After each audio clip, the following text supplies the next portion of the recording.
سيكولوجية المماطلة. المؤلف ميغان ميكاردل. كتبت ميغان لمجلة The Atlantic حول المماطلة والجذور النفسية لها. تقدم ميغان ميكاردل تحليلا للرغبة في الانتظار الطويل والطويل جدا قبل بدء أي عمل.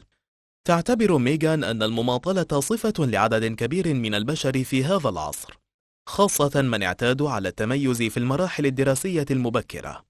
تركز ميغان هنا على بعض الوظائف مثل الكتابة، والتي هي ربما أقل وضوحا وتحديدا من غيرها. غالبا ما يتصف العاملون بهذا المجال بدرجات مثيرة للدهشة من المماطلة، لدرجة قد تكون خطرة على مسارهم المهني. أثناء كتابتها حول المماطلة، تعترف ميكاردل أنها فحصت بريدها الإلكترونية 3000 مرة تقريبا، وكتبت وعدلت الكثير من قوائم متطلبات البقالة، وانخرطت في معركة على تويتر حول معيار الذهب كأحد أسوأ السياسات الاقتصادية على الإطلاق، وبحثت عن اسمها في جوجل عدة مرات لكي تتأكد أنها كتبت مرة على الأقل شيئا يود أحدهم قراءته. الأمر سيء، لكنها ببحثها عن جذور المماطلة اكتشفت أنها ليست وحدها. قابلت ميكاردل محررة كتب كانت فخورة بأول كتاب لها. خرج كتابها للنور أواخر التسعينات، لكنها كانت قد تعاقدت عليه منذ عام 1972. زميل آخر لميكاردل يتمتع بالموهبة والنجاح والشهرة سألته كيف يستطيع أن ينجز بانتظام 8000 كلمة من النوع الذي يحظى بالتقدير. كانت الإجابة مثالية لكاتب في البداية يؤجل لمدة أسبوع أو 3، عندها ينهض لتنظيف الجراج، ثم يصعد الدرج، ثم يهبطه، ثم يشكو لزوجته لمدة 2 ساعات. في النهاية وبعد مرور يومين آخرين، عندما يسيطر عليه الخوف من عدم الالتزام بموعد التسليم، يضطر أن يجلس ويكتب. على مر السنوات، طورت ميكاردل نظرية تفسر لماذا يماطل الكتاب. طبقا لنظريتها، كان الكتاب هم الطلاب الأكثر تميزا في حصص اللغة أثناء الدراسة. ثمة استثناءات بالتأكيد، لكنهم أيضا استثناءات في عادات تأجيل الكتابة والمماطلة. في سن مبكرة، كان معلمو اللغة يحاولون أن يغرسوا في أذهان الطلاب أن الاجتهاد هو مفتاح النجاح. حينها كان كتاب المستقبل يكتشفون كذب هذا الادعاء. عندما كان زملاؤهم يتلعثمون أثناء القراءة، كانوا هم قد قرأوا بالفعل كتب الصفوف الأكبر منهم.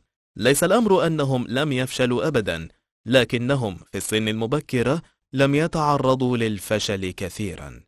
هذا لأن مواهبهم الطبيعية كانت تبقيهم دائما في المقدمة.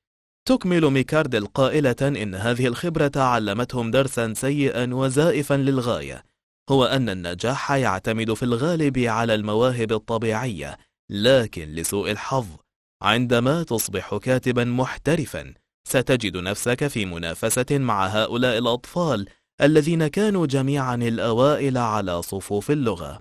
ستجد أن ما لديك لم يعد الأفضل بعد الآن. إذا كنت من الذين قضوا حياتهم معتمدين على مواهبهم الطبيعية، تكتب ما تجده سهلا وسريعا، فإن كل كلمة تكتبها تصبح وكأنها اختبار لقدراتك، وكل مقال يصبح وكأنه استفتاء شعبي يثبت مدى صلاحيتك ككاتب جيد. فطالما أنك لم تكتب هذا المقال بعد، أو ذاك الخطاب، أو تلك الرواية، فإنه لا يزال من الممكن أن تكون بروست وأوسكار وايلد وجورج أورويل سويا بطريقة رائعة. لكن عندما تنتهي مما تكتب، تجد نفسك بعيدا كل البعد عما طمحت إليه في البداية. هواجس الكمال والخوف. معظم الكتاب يتمكنون من الانتهاء من أعمالهم بسبب اقتراب مواعيد التسليم، لأن خوفهم من الانتهاء إلى لا شيء يتفوق أخيرا على خوفهم من الانتهاء إلى شيء مروع. مع ذلك تقول ميكاردل إنها شاهدت عددا مذهلا من الصحفيين الصغار دمروا أو يدمرون بالفعل طريقهم المهني، لأنهم ببساطة يفشلون في تسليم المقالات. هؤلاء جميعا خريجون متفوقون، ليسوا إذن كسولين أو غير أكفاء، لكن الخوف من كتابة شيء دون المستوى يصيبهم بالشلل. هذا ما أكدت عليه كارول دويك، أستاذ علم النفس في جامعة ستانفورد. دويك هي واحدة من أفضل الخبراء المتخصصين في علم نفس الدوافع، وقضت مسيرتها المهنية في دراسة كيف يتفاعل الناس مع الفشل. تظهر أبحاثها أن الخوف من الفشل ليس الطريقة الوحيدة للتعامل مع الالتزامات.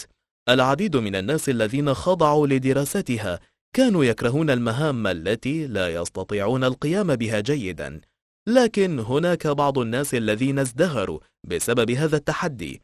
لقد تأثروا بشكل إيجابي بالأشياء التي لا يفعلونها بشكل جيد. كان الفشل وسيلتهم للتعلم.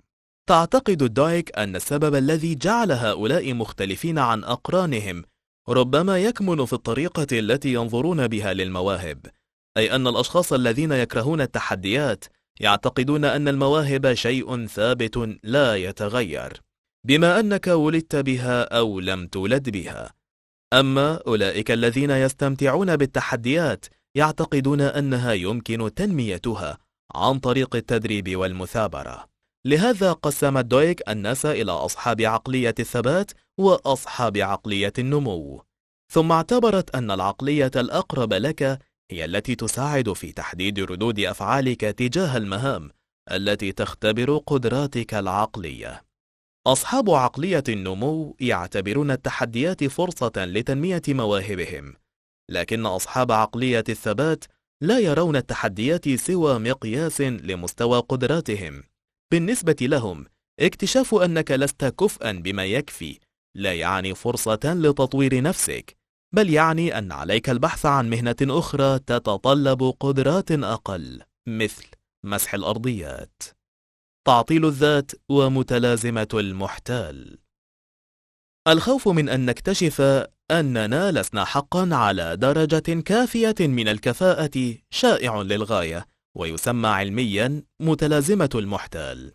عدد صادم من الأشخاص الناجحين، خصوصا النساء، لا يعتقدون أنهم يستحقون ما وصلوا إليه، وأنهم في خطر تعرضهم لفضيحة واعتبارهم محتالين في أي لحظة.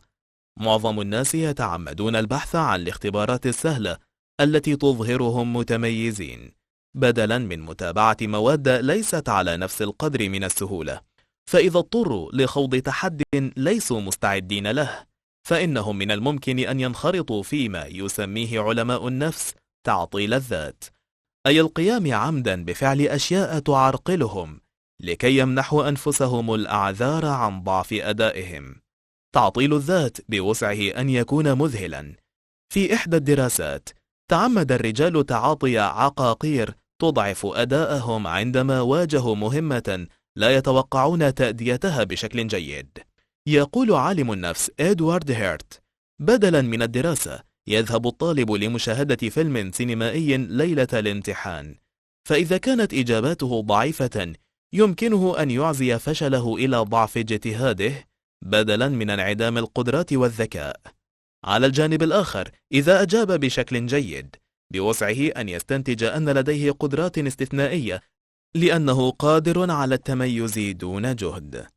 الكتاب الذين لا ينتجون أو يتركون ما يعملون عليه طويلا لأنهم لا يستطيعون أن يكتبوا شيئا جيدا يمنحون أنفسهم العذر المثالي لعدم النجاح. يقول آلان دو بوتون: العمل سيبدأ في النهاية عندما يتغلب الخوف من إنتاج لا شيء على الخوف من إنتاج قطعة سيئة. لكن بالنسبة لبعض من لديهم ميل متطرف لعقلية الثبات قد لا يحدث هذا أبدا. إن خوفهم من احتمالية اكتشاف أنهم لا يملكون الموهبة الكافية يتساوى مع خوفهم من إنتاج لا شيء. الموهبة أم الاجتهاد؟ ما الذي يتعلمه الأطفال عندما يمدح المعلمون ذكاءهم بسبب مواهبهم الطبيعية في القراءة واللغة؟ تتساءل دويك. يتعلمون أن الذكاء ليس هو النجاح في التغلب على التحديات الصعبة، لكنه أن تجد الأمر سهلا. عندما يذهبون للجامعة أو في مرحلة الدراسات العليا، عندما تبدأ الأمور في أن تصبح صعبة حقا، يجدون أنهم ليسوا مؤهلين للتعامل مع الوضع الجديد. تعتبر ميكاردل أن النظام التعليمي مصمم بطريقة حاضنة لعقلية الثبات. فكر في الطريقة التي تدار بها حصة لغة. في الحصص تقرأ عملا عظيما لكاتب مشهور، وتناقش ما أراد الكاتب أن يقوله، وكيف استخدم الكاتب اللغة والبنية والمجاز لكي يفعل ذلك. تحفظ في الغالب مقتطفات بليغة لأحد الكتاب لكي تخرجها على ورقة الامتحان. نادرا ما يتم تشجيع الطلاب على إلقاء نظرة على المسودات الأولى لهذه الأعمال. كل ما يرونه هو المنتج النهائي المصقول بحرفية من قبل الكاتب والمحرر لكي يظهر بهذا التألق. عندما يسأل المعلم ما الذي يقوله الكاتب بشأن شيء ما، لا أحد سيجيب أن المؤلف ربما لم يكن يعلم بالضبط، أو أن هذه الجملة أو تلك كانت مجرد جزء من مشهد مفتاحي في المسودات الأولى وتم نسيانها أثناء المراجعة. السبب في شعورنا بالخوف أثناء العمل هو أننا نقارن مسوداتنا الأولى بالأعمال العظيمة التي خرجت للنور. باستور فورتيك. إذا أخذنا في الاعتبار حصص العلوم، فإنها في الغالب تعج بالنظريات التي تم إثبات صحتها، دون النظر في عشرات النظريات التي آمن العلماء بها يوما ثم ثبت خطأها. بعض النظريات قد تبلغ من السذاجة في نظرنا اليوم أن نعتبر واضعيها مجرد فلاحين أو قليلي ثقافة. ربما لا نعلم أنها لعلماء قدموا إسهامات حقيقية في مجالاتهم. الطالب لا يرى الأخطاء ولا الكفاح الذي مر به الكاتب أو العالم، فلا عجب أن يكون تعريفه للكاتب الجيد هو ذلك الكاتب الذي لا يكتب أشياء سيئة. للأسف، حينما تعمل على مشروع لك، تواجه المشقة مع كل فقرة وكل استعارة، ومع قصتك التي لا يبدو أنها تأخذ شكلا متماسكا. جيل المهام المحددة بدقة.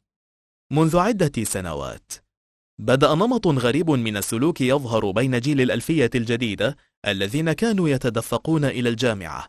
إنه جيل لا يؤمن بوجود رابحين وخاسرين أو بفضل أحد على أحد.